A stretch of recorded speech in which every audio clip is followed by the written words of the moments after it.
잘 알아차림하셨네. 이렇게 내 안에 여러 층으로 생각이 일어나고 내가 그것에 지배당한다는 걸 이렇게 여러분이 스스로 깨닫잖아요. 그래서 깨달음은 여러분 안에서 일어난다고 설명을 하는 거예요. 저는 여러분이 여러분 안에서 깨달음이 일어나도록 이렇게 계속 안내를 해요. 깨달으라고 깨달음을 가르쳐 주는 게 아니고 안내만 한다고. 그래서 깨달음이 여러분이 내가 아까는 이게 못 알아차렸구나. 분명히 이게 일어났는데. 근데 다른 사람이 얘기하는 걸 듣고 알아차리는 거를 듣고 나도 그랬구나, 그랬구나 이렇게 찾아내면서 다른 사람 의식과 내가 여기서 공유가 돼요. 그래서 이게 집단 참구, 선불교가 일어나고 나서 가나선이라는 또는 그 뭐 조사선도 괜찮을 수도 있는데 집단 참구, 참구는 대부분 우리 이제 선불교에서 화두를 참고할 때는 혼자 각자 하라 그러잖아요. 그 문화만 있었죠? 근데 여기에 제가 완전히 새로운 패러다임을 제시하는 거예요. 집단 참구의 효과도 혼자 참고하는 것 못지않은 효과를 갖는다. 여러분들한테 지금 증명이 되고 있어요. 네, 잠깐 저 유튜브 오늘은 좀 많이 들어오셨네요. 동시 시청자가 핸드폰으로 하는 게 낫겠다. 유튜브 핸드폰으로 하는 게. 예. 지금 이 순간님이 화살촉 하니까 잉크로 넣어 쓴 펜으로 쓰는 글씨가 번지면 잉크가 새어나오면 어쩌나 생각이 들으면서 미리 펜 글씨 교본에 적을 때 확인하는 습관이 들었음. 알아차림. 네. 잘 알아차림을 하셨고요. 김민주님인 것 같은데 배석일 스님 잘 모르겠네요. 제가 이게 이름을 잘 기억 못해서 WSJ님 나는 이 남자를 본 순간 사랑에 빠졌어요. 뭔 소리인지는 모르겠지만 네 고맙습니다. 어쨌든 사랑은 뭐 미워하는 것보단 좋으니까 네 다음은 현춘이님 말씀해 보세요. 저는 이번에 아들 내려와가지고 이제 남편하고 앉아가지고 얘기를 하면서 제가 느꼈던 제가 좀 기분이 음, 좀 안 좋은 그런 마음을 네, 내 입으로 이렇게 내뱉으면은 네, 저 혼자만 그냥 뭐 이래 안고 있으면 되는데 이거를 내뱉음으로 인해서 이 사람도 마음이 불편할 것 같고 저 음, 사람도 마음이 불편할 음, 것 같다는 그런 마음이 들어서 네, 그냥 저 혼자서 그냥 저를 막 거기서 또 생각해보고 생각해보고 음. 거기서 혼자서 가라앉힌 것을 알아차림합니다. 그래요. 아주 훌륭합니다. 그게 이제 옛날에 무조건 참던 거하고는 감정이 다르죠. 네. 네. 이게 바로 이 화두참고의 훈련을 통해서 마음이, 의식이 넓어져서 그래요. 그리고 마음이 휘어지고 자존감이 올라갔기 때문에 예전에 이제 그랬으면 속에서 그 억지로 참으니까는 그거 막 속병 나고 억울하고 스트레스 받고 이러잖아요. 근데 요새 이제 여러분들 그렇게 참아도요, 별로 그렇게 힘들지 않을 겁니다. 왜냐하면 여러분들 이제 화두창구를 계속 해보니까 한 50번 이상 해보니까 어때요? 말이라는 게 이게 믿을 게 진짜 못 되는구나. 이게 스스로 깨달았죠, 여러분들. 그리고 말이라는 게 항상 보니까는 겉으로 가는 말의 방향과 그 속 안에 있는 의도나 이런 게 정말 다르게 움직이는구나라는 거를 스스로 여러분들이 지금 깨닫고 있다고요. 그러니까 일상에서 남하고 대화할 때 누가 나에게 말을 할 때 그 말 가지고 막 괴로워하고 그 말꼬리 잡고 이러는 게 점점 없어지죠. 그래서 여러분들이 일상에서 멋있는 사람이 되는 거예요. 소통을 잘하는 사람. 그리고 스트레스를 덜 받아요. 말을 통해서. 그들은 항상 말을 할 때 상대의 감정을 확 후벼 파는 말을 주로 많이 하죠. 가까운 사람이든 좀 먼 사람이든. 근데 그게 이제 내가 그런 영향을 별로 안 받는 걸 알잖아요. 네. 그래서 이 화두창구 수행이 정말 필요한 겁니다. 고영숙님 아까 손 들었나요? 네, 스님. 네. 제가 관역을 맞추려고 집중할 때, 눈도 한쪽 감고, 그랬던 포즈 잡았던 그런 기억이 떠올라서 설레었던 마음을 알아차렸습니다. 그래요. 자, 다시 이제 참고를 할게요. 여러분들이 어떤 판단이든 어떤 기억이든 일어나는 거를 저렇게 여러 가지를 자꾸 이 화두 참고하면서 다 알아야 돼, 내가. 알아차림을 하고 인정을 해야 돼. 거기서 걸르면 안 돼요. 그냥 5가지 일어났는 줄 알았는데 보니까 6가지, 7가지, 10가지가 있어. 그러면 그냥 일어났던 거를 그 이 스토리를 듣는 순간, 화두의 내용을 듣는 순간 일어난 거를 다 알아차림을 해야 돼요. 그게 다 쓸모가 있어요. 근데 거의 다 거르는데요. 걸으면 안 돼요. 그걸 개인적으로 걸으면 안 돼요. 화두 참고할 때 그 떠올랐던 내용을 다 그걸로 이렇게 해석을 해봐야 돼. 그러면서 거기서 나의 무엇이 놓아진다고요? 고정관념. 네, 나의 고정관념이 놓아지는 거예요. 지혜가 왜 생기냐면 나의 고정관념이 놓아졌을 때 지혜라는 형태로 바뀌는 거지. 여러분들이 무엇을 판단한다는 건 다 무엇을 가지고 그걸 판단하는 거죠? 생각, 나의 기준, 기준, 고정관념. 지혜는 고정관념에서 나올 것 같아요? 고정관념을 놨을 때 나올 것 같아요?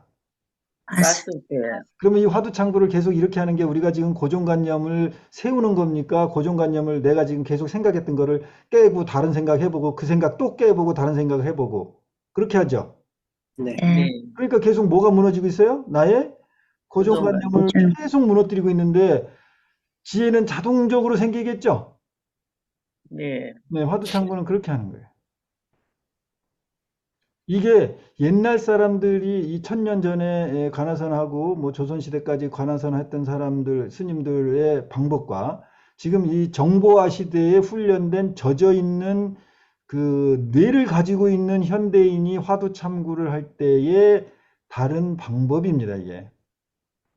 그래서 옛날에는 이먹고 개에게도 불성이 없다 그랬는데 무 이렇게만 하면은 그것으로서 삼매로 들어가고 지혜가 증득되는 형태의 정서를 가졌는지는 모르겠는데 현대인들은 그렇게 하면은 옛날처럼 효과가 안 납니다. 옛날 사람들처럼.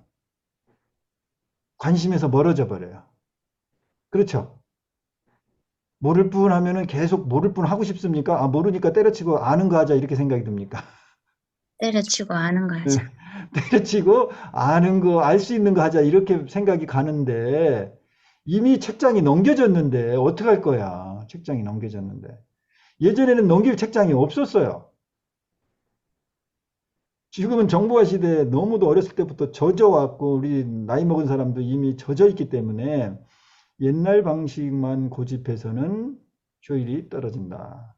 지금 어떻게 해야 되느냐? 사량분별심을 극한까지 써보라는 거예요, 지금. 제가 안내하는 건 그거죠. 계속 이렇게 생각해보고 저렇게 생각해보는 거예요. 그 연습시키는 거예요. 사량 분별을 계속 쓰는 과정에서 나에게서 일어나는 건 무엇이 무너진다? 지속적으로? 고정관념. 고정관념. 금강경이 뭘 깨자는 거예요? 고정관념. 정확하게 금강경의 기법과 동일하죠? 그래서 선불교, 중국의 선불교는 반야사상, 특히 공사상, 무아사상, 뭐 경으로 얘기하면 이제 금강경, 반야경 계열, 금강경 계열의 그 수행법을 이들은 이 화두나 조사선이라든지 이런 선불교의 형태로 중국인이 내가 볼 때는 고안해낸 거예요. 그래서 내용을 보면 이 수행하는 방법을 보면 전부 금강경의 형태예요. 금강경 수행, 반야 수행, 공을 수행해 나가는, 터득해 나가는 형태로 선불교의 수행법이 만들어졌어요. 그래서 그렇게 훈련하면 되는 거예요. 자, 그래서 다시, 네, 국민아님. 아, 방금 제가 떠오르고 알아채면 되는 게 네, 제가 늘 이렇게 좀씩 생각해 오던 그 3대 있잖아요. 우리 네. 우때 부모님 때, 그 다음에 그 다음에 제 자식 때. 이 3대를 한 구슬로 다 깨서 뭔가를 해소하고 싶은 욕구가 가는 거예요. 알고 싶고. 네. 그 의식을 싹 녹여버리고 싶다 하는 그게 갑자기 확 올라오면서 좀 가슴이 흥분이 되고, 음, 나 그거 좀 빨리 알고 싶은데, 관역에 탁 한꺼번에 꿰뚫어서 찢어버리듯이, 그렇게 됐으면 좋겠다는 바람이 콱 그래. 올라오는 것을 아주 알아차렸습니다. 여러분, 지금 아주 중요한 말을 했고 중요한 걸 알아차림 했는데, 이렇게 처음에 알아차림한 거하고 나중에 알아차림한 거하고 내 무의식 안에 있는 거잖아요. 그게 네. 무의식 안에 있는 거는 그 순간 잘 알아차림 못하고 좀 지나고 좀 이렇게 신경 써야 알아차림이 되잖아요. 아, 맞아, 나 그 기억이 있었어. 이게 떠올랐네. 이렇게 되잖아요. 그럼 네. 나중에 올라온 기억일수록 나를 지배하는 힘이 강할까요? 약할까요? 네? 지금, 강해요. 그렇지, 강하죠. 그런데 우리가 알아차림하는 거는 표층의식부터 알아차림이 되죠. 네. 근데 그 표층의식 밑에 심층의식이 있고 심저층의식이 있고 더 밑에 계속 무의식의 깊이 저 기저까지 여러 층의 생각들이 있잖아요. 업식들이 작용되고 감정들도 올라오잖아요. 근데 그 저 밑에 있는 것부터가 바로 쑥 알아차림이 된다, 안 된다? 잘 안 된다. 안 되죠. 그러니까는 마치 이렇게 그 빙하처럼 돼 있어요. 빙하가 이렇게 물 위에 있는 건 요만한 산이지만 그 밑에는 그거보다 수백 배 큰 밑에 뿌리가 있죠. 네. 무의식이란 말이에요. 그럼 우리가 무엇에 영향을 많이 받느냐면 무의식에 영향을 많이 받죠.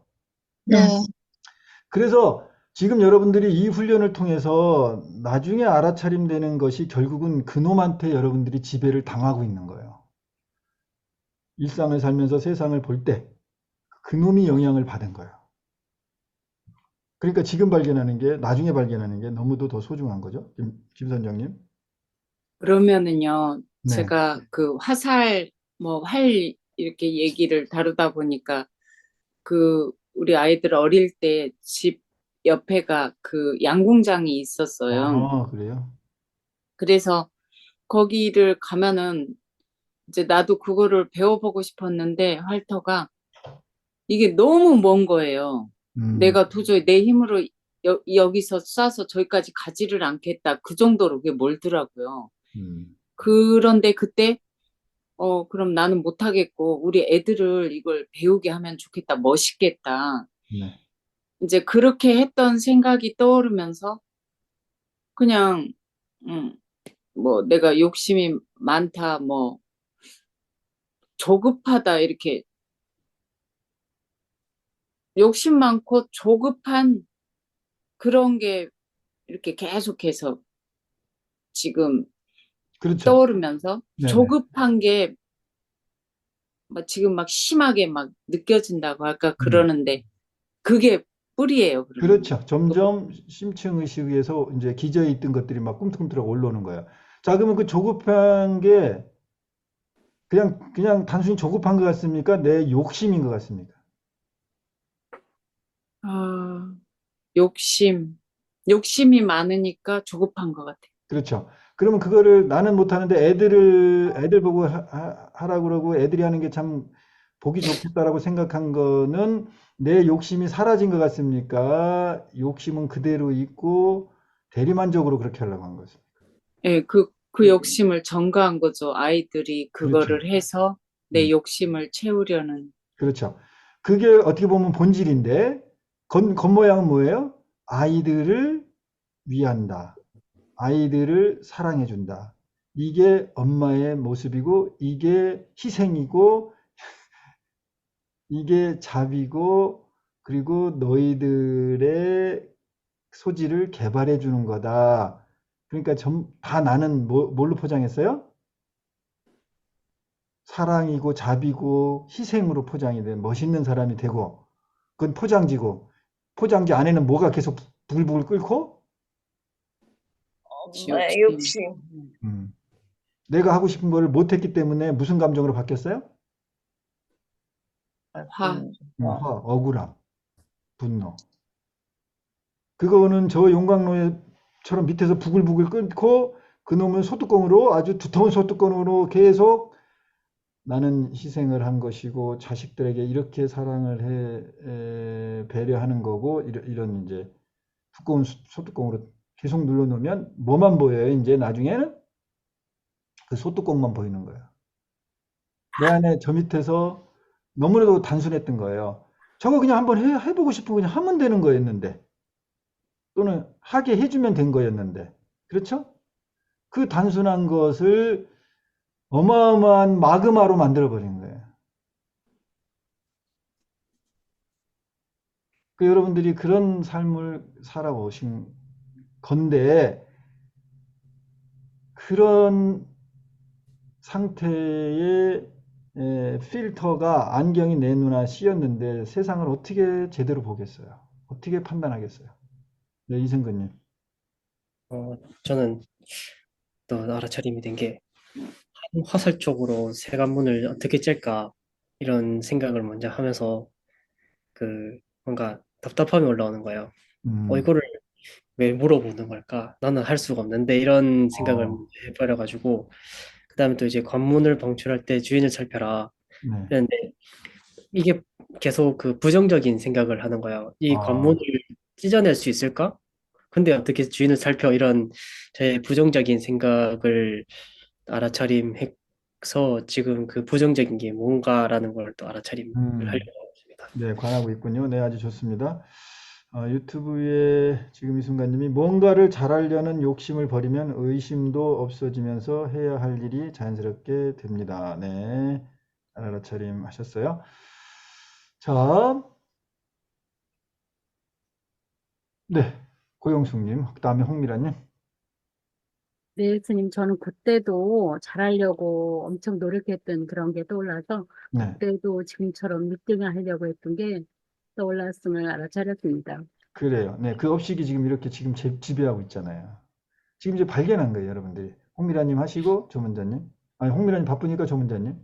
네, 저도 관문으로 방출할 때 이렇게 새 관문을 딱 방출했다니까 저도, 나도 저렇게 하고 싶은데, 나도 저렇게 해서 인정받고 싶은데, 그렇죠. 또 그런 마음도 들면서 또 질투심도 올라오는 저의 마음을 그렇죠. 알아차림하죠. 네, 이제 내 안에 있는 기저에 쌓여있던 그 네, 이제 감정들, 억압됐던 거, 서운했던 거, 그게 이제 이렇게 지금 알아차림이 되잖아요. 그럼 아까는 안 일어났을까요?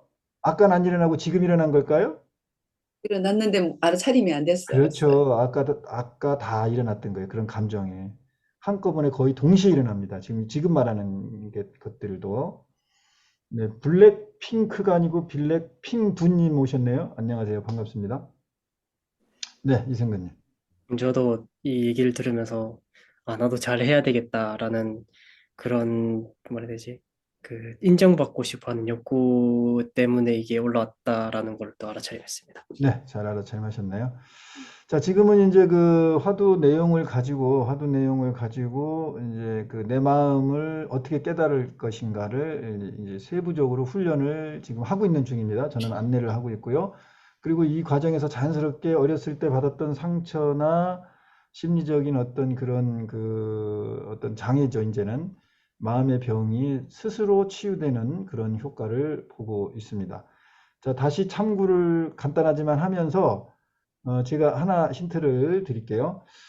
벽암록 56칙 그 본문이 랑이라는 선객이 흠산선사께 여쭈었어요. 한 화살촉으로 세 관문을 짤 때는 어떻습니까? 그러니까 흠산선사가 답했어요. 관문으로 방출될 때, 그러니까 관역으로 방출될 때, 뭐가 방출이 이렇게 나가는 거잖아요. 방출될 때 주인을 살펴라. 자, 요 상황을 한번 보세요. 이게 여러분들이 이렇게 화를 땡기면서 이게 지금 무슨 상황인가? 음. 그러면 주인을 어떻게 살필 수가 있어요? 네, 고영숙님. 그러면 저희는 이렇게 화살 그 촉을 반역을 바라보는데 그때 제 마음을 보라는 그렇게 제가 알아차렸습니다. 그래요. 네, 그런 좋아요. 말씀이라는. 네, 그렇게 물리적으로 안목을 바꿔보는 거예요. 네, 김선정님. 그, 어, 뭐, 골프 스윙 할 때나 뭐, 아무튼 테니스나 무슨 스윙을 할 때는, 어, 그렇게 아무튼 공을 때리고 나서 이렇게 그 공 자리를 보고 나의 어떤 이 스윙을 보는 것이 그 공 날아가는 걸 보면 안 되거든요. 그러니까 그래요. 이 화살도, 그러니까 전에 어떤 영화에서 이렇게 화살을 이렇게 탁 땡기고 저 화살이 어디에 가서 꽂힐지를 이게 실패인지 성공인지를 땡겼을 때 안다고 음, 그랬거든요. 그러니까 이 스윙도 그 공 맞는 소리 라켓이나 뭐 테니스도 그걸 들어보면 이거 제대로 맞췄다. 내가 원하는 대로 가겠다. 그걸 이상하게 알아요. 네네. 그러니까 이 화살도 이렇게 당겨 놓고 꼭 그럴 것 같거든요. 이제 네네. 화살을 안 쏴봐서 그 느낌이 비슷할 거다. 그러니까 내가 해봤던 거하고 비교를 해보면은 그냥 그때 이렇게 뭔가 이렇게 느낌이 딱 드는 게 있어요. 그런 주인을 살펴라가 나의 어떤 그런 느낌을 말하는 자, 그런 그러면은 판단을 했습니다. 네, 아주 잘 알아차림하셨어요. 이제 이렇게 물리적으로 시선이 내용으로 갔다가 다시 또 물리적으로 공간적으로 나오고 이렇게 왔다 갔다 해야 된다고 그랬죠. 그러면서 이제 그 고정관념이 내 기준이 무너지기 시작하는 거예요. 자, 보세요. 이 랑선객이 흠산선사에게 물었어요. 한 화살촉으로 새 관문을 짤 때는 새 관문이 파괴될 때는 어떻습니까? 했을 때 이 내용을 들었을 때 여러분이 의식이 어디에 머물렀어요? 어디에 꽂혔죠? 파괴되는 거. 그렇지. 내 마음? 처음에 어디에 꽂혔어요? 새 관문을 째는 거. 그렇지. 새 관문에 다 붙들렸어요. 여러분도 붙들렸지만 이 질문하는 선객도 어디에 붙들린 거예요? 관문을 째는 거.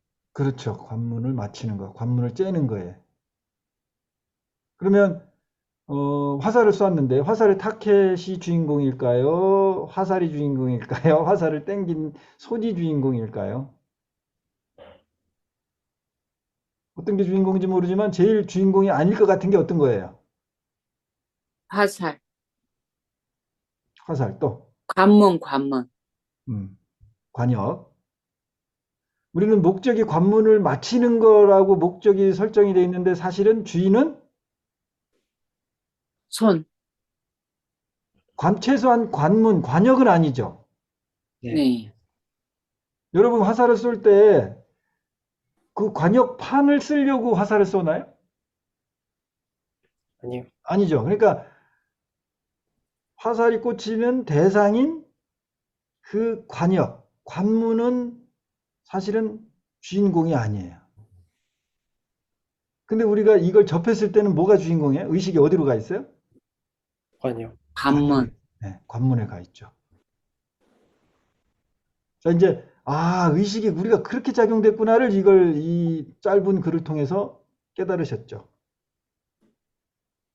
이와 같이 연습을 하는 거예요. 화두창구 연습을.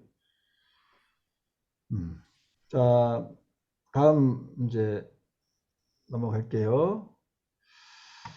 흠산선사가 관문으로 방출될 때 주인을 살펴라. 이것도 이제 제가 이 해석을 한 거예요. 기존의 해석이 좀 제 성격이나 안 맞아가지고.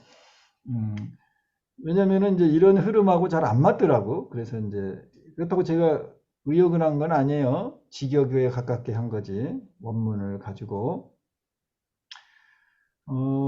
량선객이 말씀을 드렸다. 그리고 또 이제 관문으로, 그러니까 관역으로 방출될 때, 그 화살이 방출되겠죠. 방출될 때 주인을 살펴라 했는데, 보통 물리적으로 살피려면은 무엇을 가지고 살피죠? 우리의, 눈으로. 그렇지, 눈으로. 그럼 눈 상태가 어떻게 돼요, 여러분? 바깥으로 양궁할 때 향해요. 봤죠, 이렇게. 양궁할 때 이런 거 봤죠? 눈이 어때요? 한쪽으로 집중이 돼요. 쏠려요. 그렇죠. 한쪽으로 집중이 되죠. 그리고 외눈을 하든가요? 쌍눈을 그냥 뜨고 하든가요? 외눈으로 해요. 외눈으로 하죠. 자, 이런 내용을 왜 얘기를 하냐면 우리가 의식이 스토리, 내용에 빠져 있다고요. 집착, 머무르어 있다고요. 중도는 어느 측면에도 머물러 있지 않는 시선을 갖는 것을 부처님이 중도라고 그랬다고요. 그러면 내용에만 빠져 있어 지금. 그러면 중도에서 벗어났어요? 안 벗어났어요? 벗어났죠. 그러면 내용이 아닌 다른 측면을 보는 연습을 해야 되겠죠. 안목을. 그러면 지금과 같이 이렇게 물리적으로 이렇게 자세가 어떤지, 그 화살 쏠 때, 눈은 방향이 어떤지, 뭐 어떻게 뜨는지 이런 쪽으로 시각을 바꾸면은, 아까 내용의 스토리에 빠졌던 데에서 지금 벗어나죠. 그러면은 마치 무슨 현상과 같으냐면 숲에 있다가 숲에서 나무를 찾다가 숲 바깥으로 나오면 산봉우리에 올라가면 숲이 보이는 거죠. 숲 안에 있을 땐 숲이 보였어요, 안 보였어요? 안 보였죠. 나무는 자세히 볼 수 있어요. 그러나 숲은 안 보여. 그리고 나무의 윗부분은 안 보여. 그렇죠. 그러니까는 숲 바깥에만 있어도 안 되는 것이고 숲 안에만 있어도 안 되는 거예요. 숲 안과 숲 밖을 자유자재로 왔다 갔다 하면서 숲 전체를 산을 살폈을 때 우리가 통찰 또는 지혜라는 형태가 나오는 거예요. 우리는 지금 그것을 연습하고 있는 거예요. 그 의식의 작용을 연습하고 있는 거라고. 너무도 소중하죠, 이게. 이런 훈련을 시키는 데가 없다. 유튜브에 내용이 아닌 대상에 초점에 두어야겠습니다. 네. 지금 이 순간님, 잘 이해하고 계시네요. 자, 관문으로 방출될 때 주인을 살펴라. 이제 이렇게 얘기를 했고, 그러니까 양 성객이 다시, 말을 합니다. 만일 과오를 알았다면 반드시 고쳤을 것이라 생각합니다. 양성객이 뭐라 그래요? 만일 내가 과오를 했다면, 잘못을 했다면 반드시 고쳤을 것이라고 생각합니다. 이렇게 말을 했어요. 이것도 일반적인 해석이 지금 이 세 네 문장이 전부 좀 이상해요.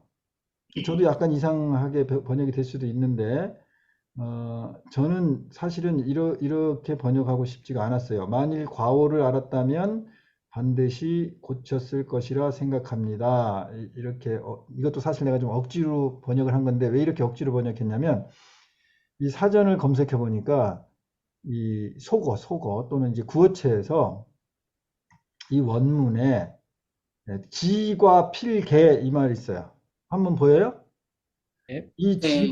지과 필개를 딱 이렇게 팝하거나 있는데 검색창에 딱 저기 번역창에 번역을 하면, 검색을 하면 그런 뜻이에요. 지난 잘못을 내가 알았다면 즉시 고치겠습니다. 고쳐야지, 또는 이런 뜻이에요. 그러니까 이게 뭐라 그러죠? 이렇게 문장 전체를 하나 가지고 뜻을 이렇게 하는 걸 뭐라 그러죠? 관용구? 영어에서 보면 관용구 뭐 그런 것처럼 그냥 지과 필개라는 말을 그렇게 사용하나 봐요, 구어체에서는. 그런데 저는 여기에서 그렇게 해석하고 싶지가 않았어요. 그냥 여기 있는 하나하나를 직역해도 이 위의 문장과 잘 연결이 돼요, 오히려. 이게 지난 거죠, 지난 거. 지날 과자죠. 네. 그리고 앞에 지자, 알지자죠. 그렇죠? 그 지난 거를 알았다면은 필히 반드시 고친다, 바꾼다, 개혁할 때 그 개자잖아요. 바꿀 개자잖아요. 그러면은 지난 거를 아는 게 뭐예요? 위의 내용을 보자면. 화를 쏜 것. 그렇지. 화를 쐈을 때 물리적으로 구체적으로 뭘 얘기하는 것 같아? 외눈으로 보고 네. 있다는 거. 또 그, 확실히 왜, 지나간 게 뭐예요? 지나간 게. 화를 넣은 손, 화살을 넣은 손. 손도 지나갔고, 더 거기서 확실히 지나갔다라고 우리가 바로 인식될 수 있는 게 뭐예요? 만약에 활이 지나간 거. 그렇지. 화살이잖아, 화살. 화살이 샥 지나갔잖아요.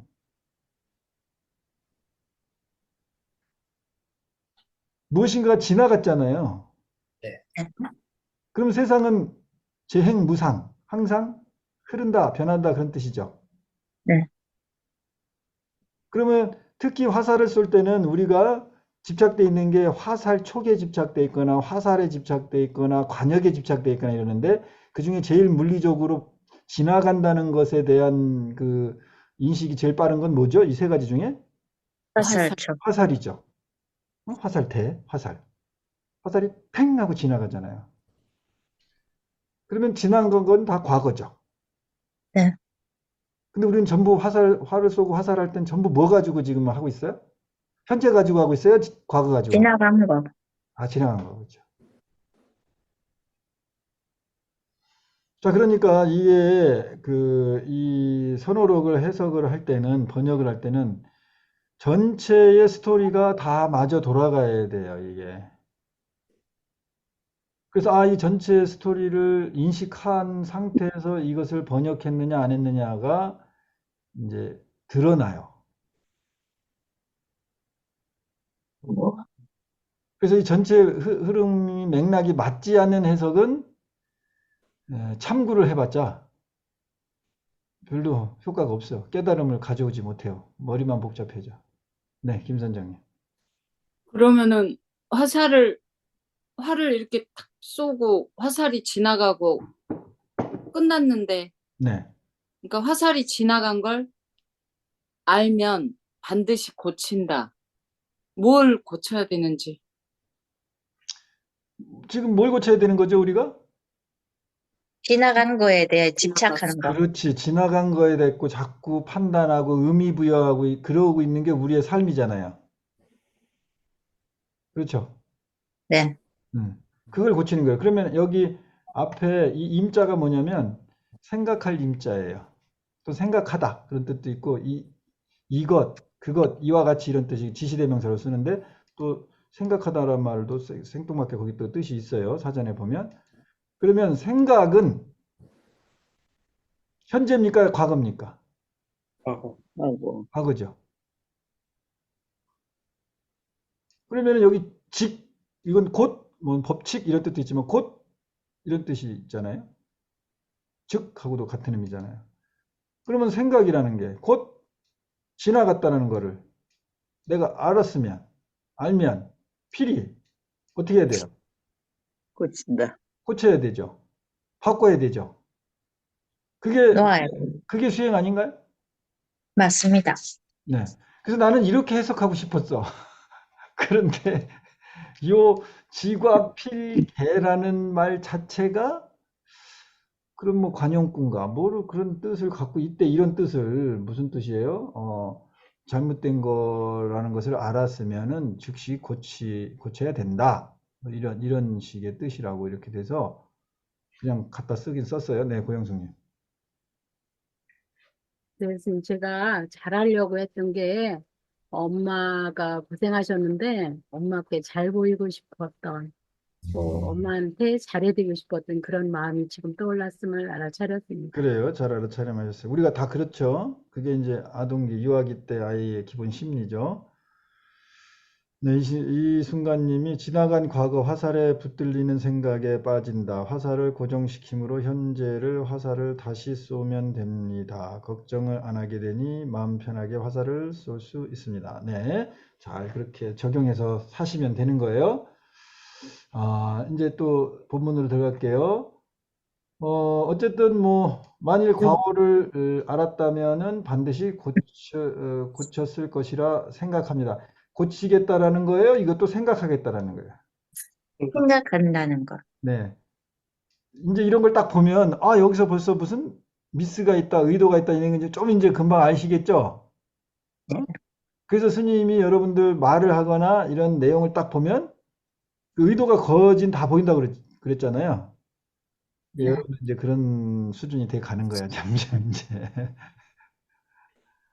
그래서 여러분들이 이런 안목이 생긴 상태에서 장사를 하거나 고객을 대할 때 어떻게 하겠어요? 장사를 잘할 것 같아요? 못할 것 같아요? 잘할 것 같아요. 좀 잘할 것 같아요. 잘하죠.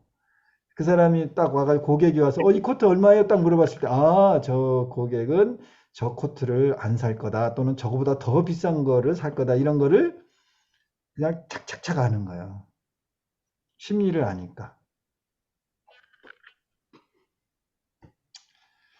그런 다음에 이제 억지로 잘 파는 것만 하는 게 아니라 그 사람의 마음까지 배려해 주면서 이렇게 손님을 대했을 때 이제 그게 고객 감동으로 오는 거예요. 저 사람은 나에게 물건만 무조건 어떻게든 팔아먹으려고 하는 그런 마음을 내지 않고 소비자 입장의 마음을 작은 마음까지도 배려해 주면서 이렇게 영업을 하네. 이걸 딱 느낀단 말이야. 그럼 그 사람이 고객이 되겠어요, 안 되겠어요? 돼요. 고객이 되는 거예요. 그 지금 하나 더 팔아먹고 더 비싸게 팔아먹고 10,000원 더 이문 남기는 게 중요한 게 아니고 그 사람의 작은 마음 하나 미리 탁 알아서 배려해 줬을 때 그 사람은 돈으로 헤아릴 수 없는 마음을 파는 거죠. 네, 김선정님. 그, 이미 지나간 것은 고친다 그 말은, 그러니까 제가 오늘 그런 일이 있었는데요. 물건을 그 사람이 나한테 팔았는데 뭔가가 서운해졌어요, 좀. 네, 그러면은 그거는 아까 어, 초저녁에 있었던 일이고 이미 지나갔는데 그 실망감 그런 거에 지배당하고 있단 말이에요, 지금까지. 네, 네. 그러면 여기에서 아까 그건 이미 지나갔어요. 네. 그럼 아까 그 고칠 게, 그럼 이런 거를 어떻게 고쳐야 된다는. 우리에게는 알아차림이라는 부처님이 가르쳐 준 명약이 있으니까 알아차림을 반복적으로 하는 게 제일 효과적인 방법이에요. 그래도 그 감정이 바로 없어지지 않잖아요.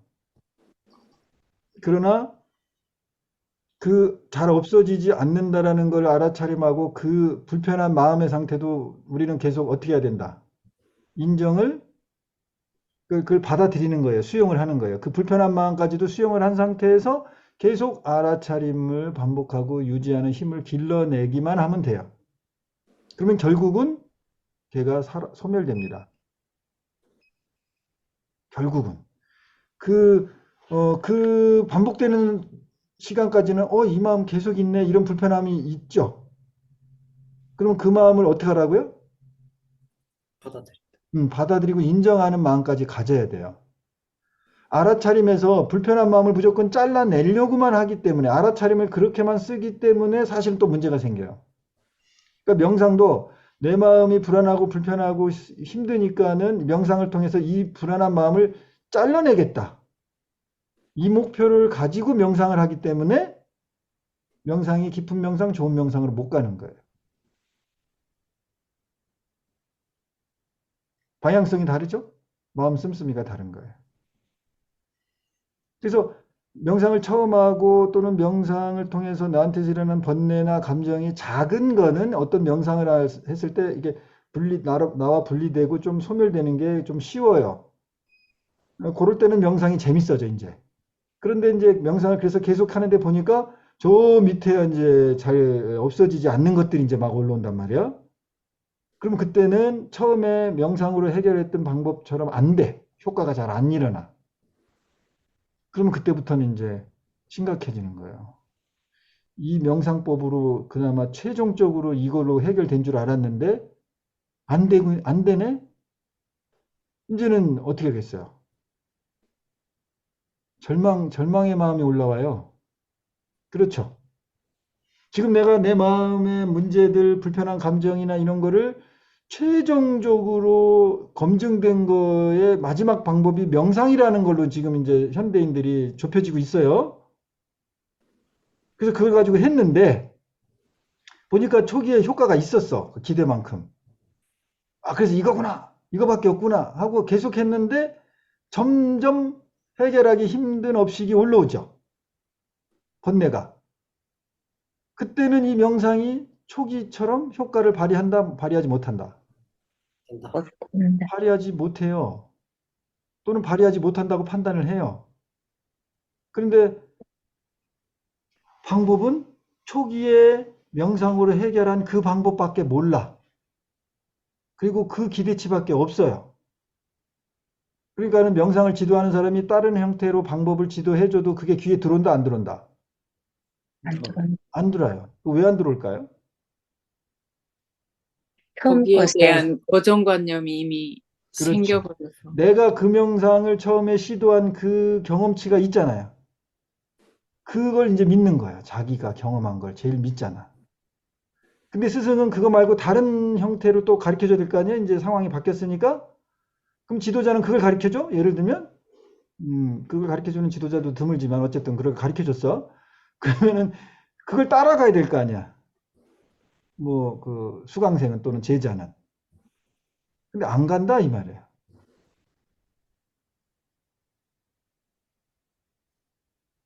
그게 보통 우리 의식의 흐름이에요. 자, 그러면 이제 또 문장으로 들어갈게요. 번칙으로 병합록 56치. 랑 선객이 말했어요. 만일 과오를 알았다면은 반드시 고쳤을 것이라 생각합니다. 그러니까 흠산 선사께서 다시 말했어요. 또 언제까지 기다려야 하지? 이렇게. 이게 그 갱대하시 이게 그런 뜻이에요. 갱대하시. 어느 세월에 요즘 말로 하면 어느 세월에 그런 약간 비아냥대는 형태.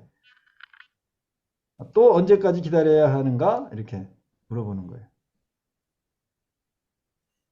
뭐에 대한 대답을 그랬다는 거예요? 만일 과오였다는 걸 내가 알았다면 반드시 고칠 것이라고 난 생각합니다.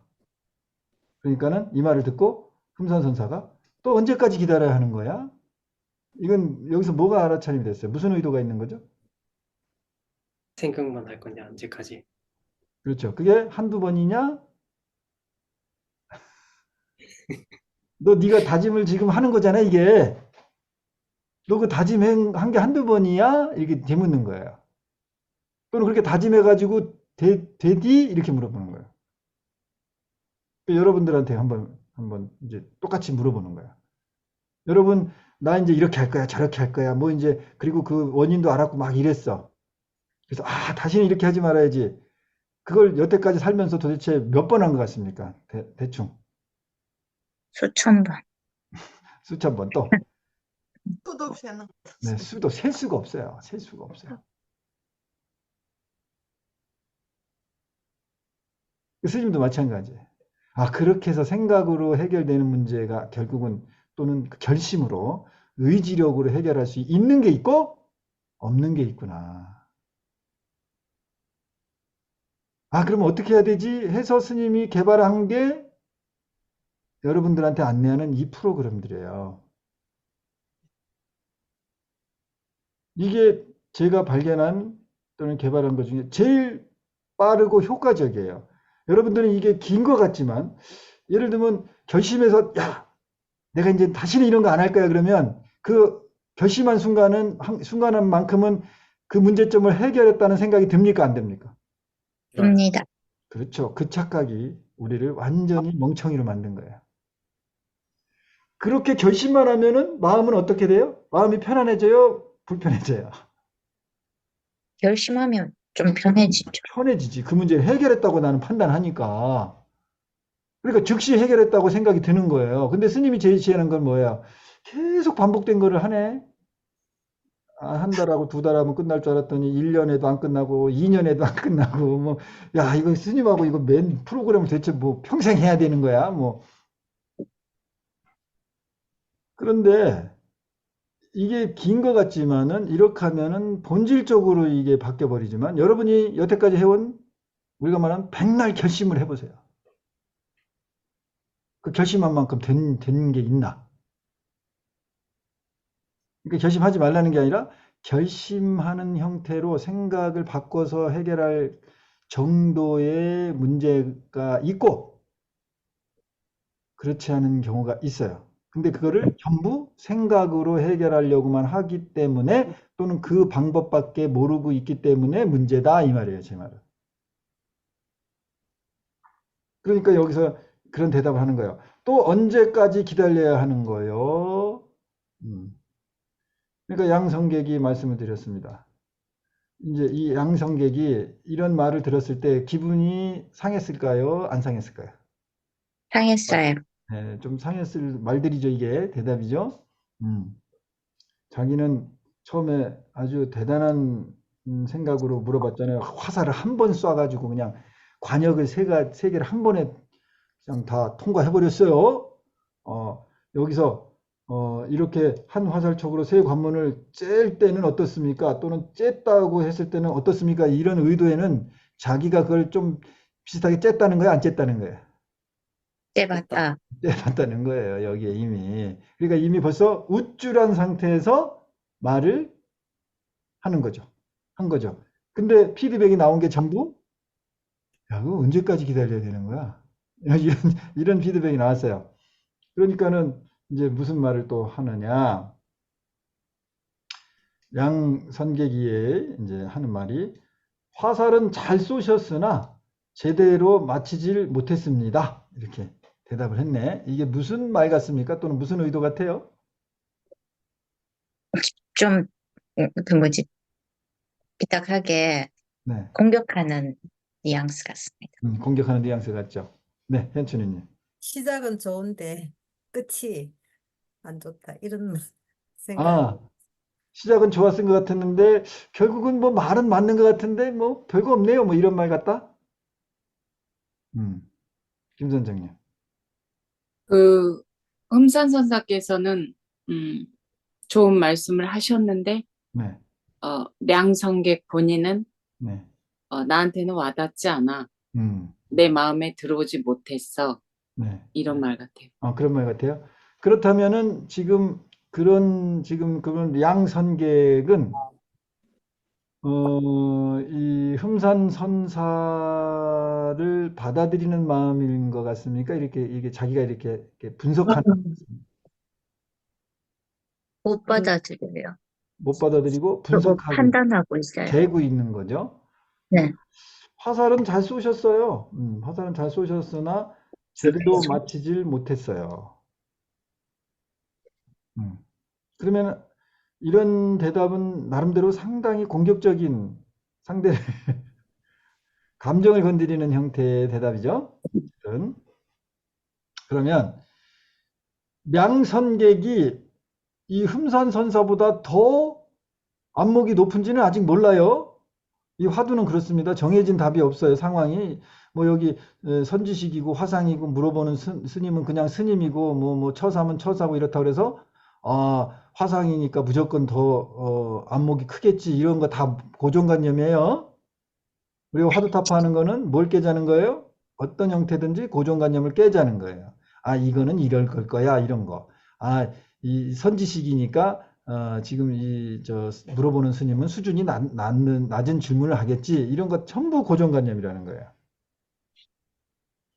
네, 지금 순간님이 머릿속에서 환한 등불 하나가 고개를 내밀고 있다고 그러네요. 네, 축하드립니다. 내 마음에 서운함이 들게 말씀하셔서 또 그런 마음에 붙들려 있습니다. 그 말에 흔들리지 말아야 합니다. 네. 화살은 잘 쏘셨는데 제대로 맞히질 못했네요 하고 곧바로 나가려고 했대요. 그러니까는 흠산선사가 말했어요. 잠깐 여기 보게 뭐 이렇게 부른 거예요. 대사 그래서 여기 원문을 보면은 이 존칭어를 써줬습니다. 여기 이제 차례려 이렇게 변출 이렇게 곧바로 나갔다는 거예요. 그 말을 딱 한 다음에 이 말을 한 다음에 관역은 제대로 못 맞췄네요. 뭐 이런 말을 한 다음에 이제 곧바로 이제 나가버리는 일을 하니까는 요 려자가 뭐냐면 이제 이런 존칭어예요. 스님에 대한 존칭어. 아살이라고 보통 이제 그 범어에서 쓰는 건데, 대사여, 나 좀 보시오. 그러니까는 이제 랑성객이 회수, 고개를 이렇게 돌렸다는 거죠. 머리를 돌렸다는 거죠. 그 머리를 돌리자 흠산선사께서 멱살을 잡고 말을 했어요. 이렇게 잡고 한 화살로 세 관문을 째는 것, 부수는 것은 그만두고 시험 삼아 나에게 화살을 쏘아보게 이 말을 했습니다. 그러니까 처음에 한 화살로 세 관문을 쬐다라는 그 대전제, 그 말을 지금 어떻게 한 거죠?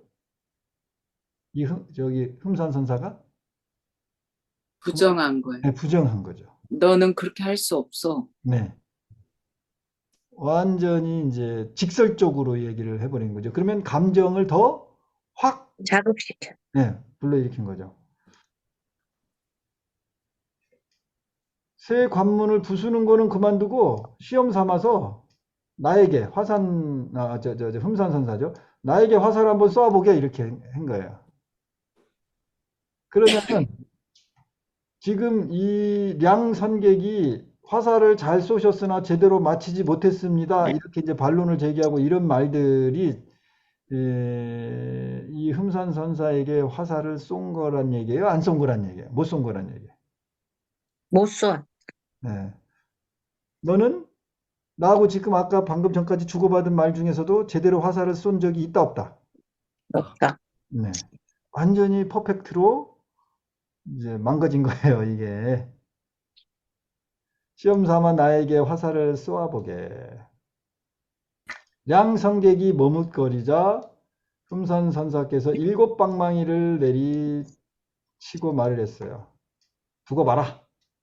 이 멍청이는 30년은 참고해야 할 것이다. 그러니까 이제 뒷얘기는 이제 별 의미가 없어요.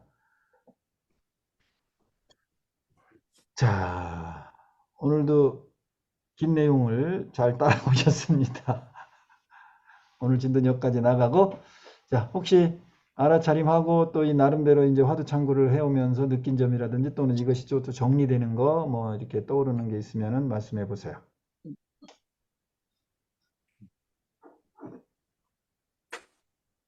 이기아님 한번 말씀해 보세요.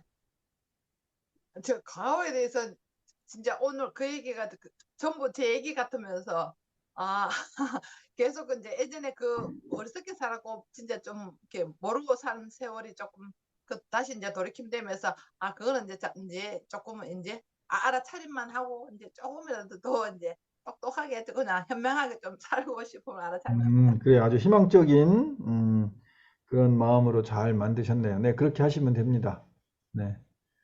지나간 것은 지나간 대로 그 의미가 있지. 그 내용은 아주 좋은 것 같아요, 저는. 아주 그 내용은 아주 좋습니다. 지나간 것은 지나간 대로 그 의미가 있지. 근데 사실은 수행자는 그 의미가 있어도 상관이 있다, 없다. 상관없다. 네. 지나간 것은 지나간 대로 의미를 둔 거는 사실은 지나간 것에서 손을 떼겠다는 겁니까? 손이 안 떨어진다는 겁니까? 안 떨어진다. 네. 그러니까 사실은 스님은 그런 가사 내용을 봐도 거기에 의식 상태나 심리 상태가 바로 보여요. 여러분들은 그런 게 잘 안 보이고, 야, 그거 참 가슴이 와닿는다. 뭐 이 정도 되겠지만, 아, 저 가사는 의식이 어느 정도를 경험해서 어느 구석을 지금 건드리는 가사구나, 내용이구나. 이게 그냥 들으면은 바로 보여요. 이렇게 막, 저게 뭐지 따져서 이렇게 아는 게 아니고, 그냥 그 즉시 보여 버려요. 의도가. 수준이. 그러니까 이건 스님 자랑하는 게 아니고, 이제 여러분들도 그렇게 돼가고 있다, 그 말을 해주는 거예요. 자, 또.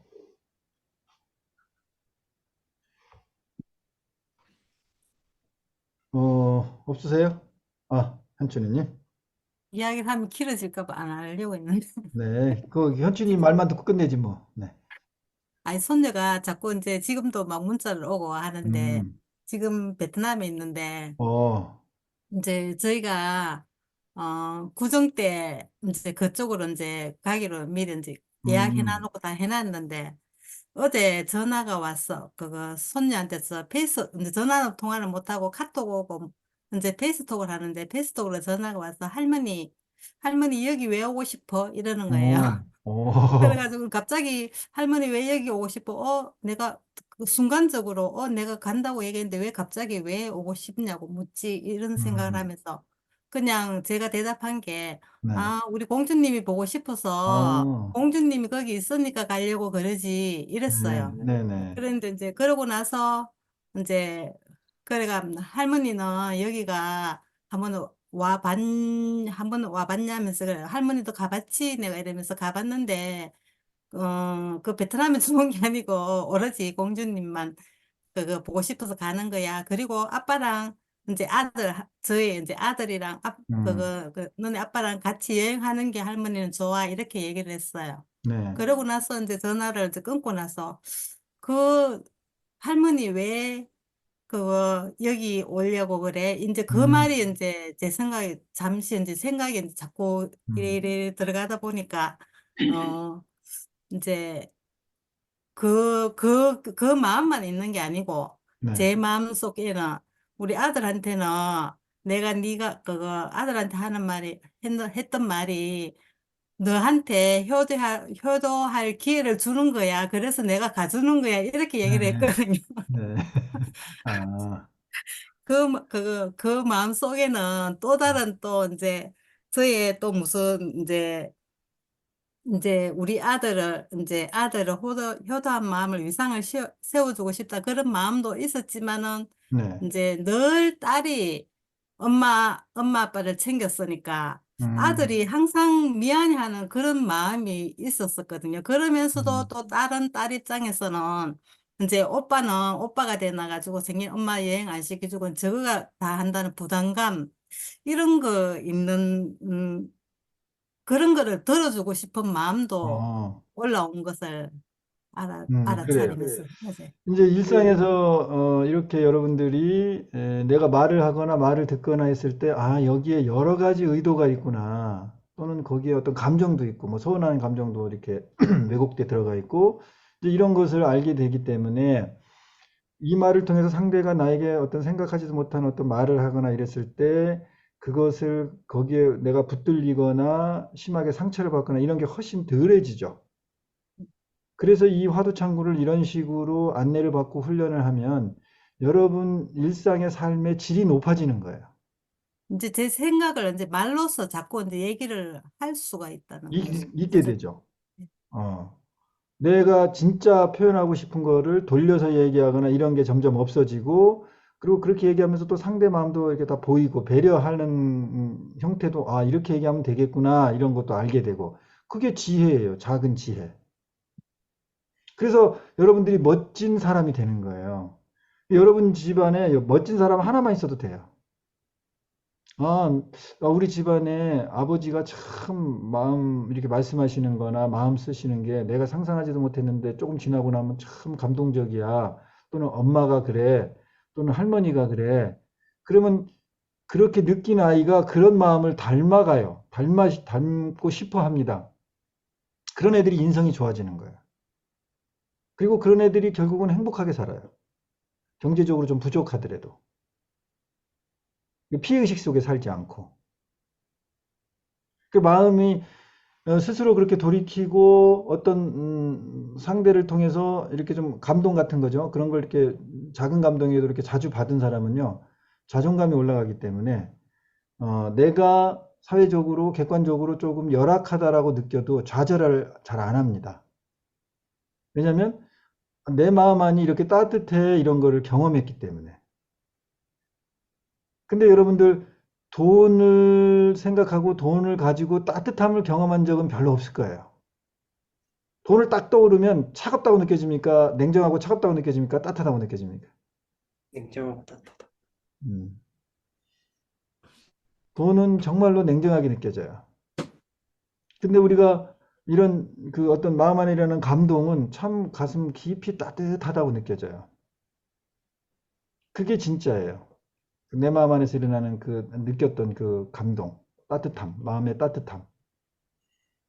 그 작은 따뜻함이라도 자주 경험하는 그런 형태로 삶을 바꿔가 보세요. 시도해 보세요. 그리고 그런 사람이 될 겁니다, 여러분들. 그런 존재가. 그래서 여러분들의 의미가 소중한 거예요. 늦은 시간까지 화두 참고하느라고 고생 많이 하셨습니다. 행복한 밤 되시기 바랍니다.